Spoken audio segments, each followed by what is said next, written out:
The 3 lies new leaders believe that will cost you everything if you don't correct it now. Hey, welcome back to the channel. If we haven't met yet, my name's Khalil, top 1% life insurance recruiter in GFI. This channel is for people who lead or want to. And today, I'm exposing the 3 lies that new leaders believe that destroy their potential before they ever get started. Lie number 1, you need to be perfect before you can lead. You don't.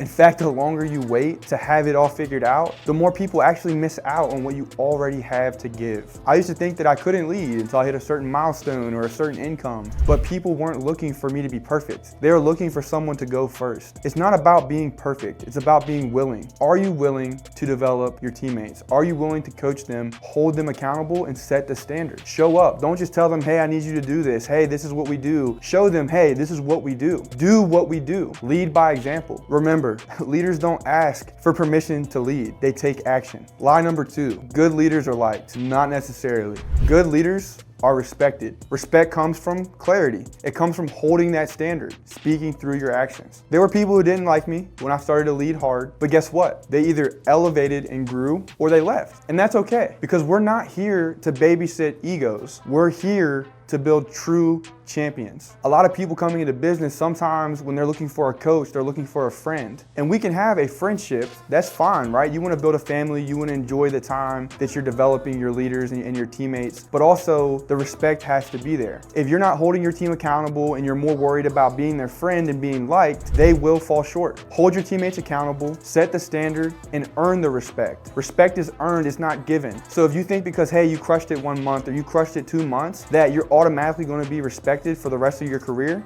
you're wrong. You show up every day, you set the standard every day, and you develop the new people coming into your business. When you develop new people coming into your business, especially seeing the ones who are setting the standard, seeing those who are hungry, who want it. There's a big difference between being hungry and looking for something to eat. People who are looking for something to eat, all the food, all the stuff is in the kitchen, they're waiting on somebody to make it. People who are hungry, they don't care if they have to go make a mayonnaise sandwich, they're gonna find something to eat, and those are the people that you want to prioritize and develop. They're here to win. They want it. They're gonna respect you, but on the other end of that respect, you need to do your part. Develop yourself while you develop your team. Develop your team into the next generation of leaders. And last but not least, lie number 3, leadership is about control. The insecure version of yourself wants control. The elevated version builds systems so that other people can thrive without your hand holding. Control is short-term power, sure, but empowerment is long-term legacy. When it comes to control, you definitely want to understand how to lead, how to be present, how to show the standard, how to develop. But with that being said, you have to understand that you will never be in total control. What I understood was, as much as I would love to control every aspect and make sure that it's done right,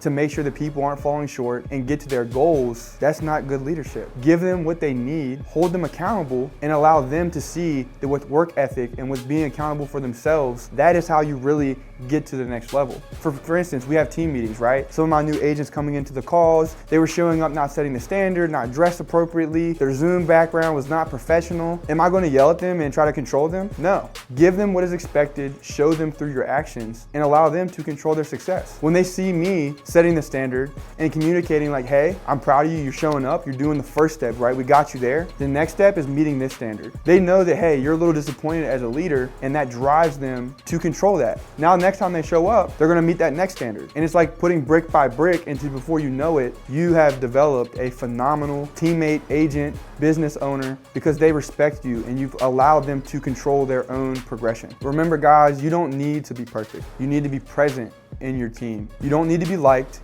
but you do need to be trusted. And that trust that you're looking for, it comes from the consistency and the clarity that you provide to your team. If this hit home, like the video, subscribe to the channel, and drop lead in the comments. We're building the next wave of leaders, not just talkers.